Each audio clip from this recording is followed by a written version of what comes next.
Good morning! Beautiful day with me, Bilyonaryo Master Hans Kua. Ito po ang horoscope ng araw ng Monday, August 18.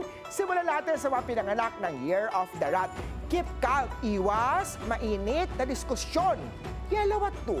Kaya oksaman tayo, iwasan makipag-reconnect sa ex. Maaring may spiritual backlash yan.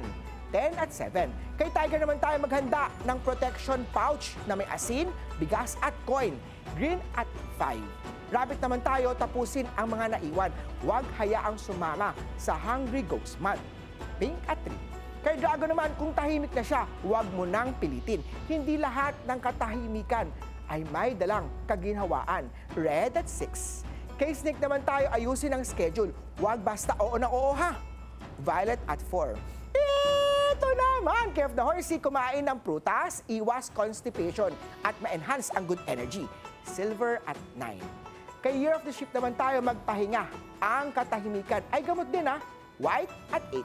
Kay Monkey naman tayo, focus lang sa trabaho, huwag sumali sa problema ng iba. Mind your own business. Blue at 1.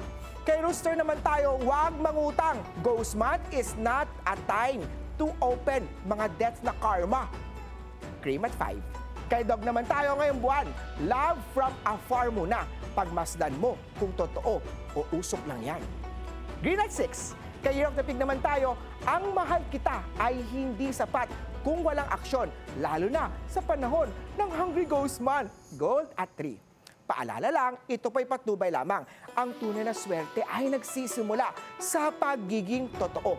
Abangan araw-araw ang horoscope of day dito lang po sa Beautiful Day with me, Master Hans Kua.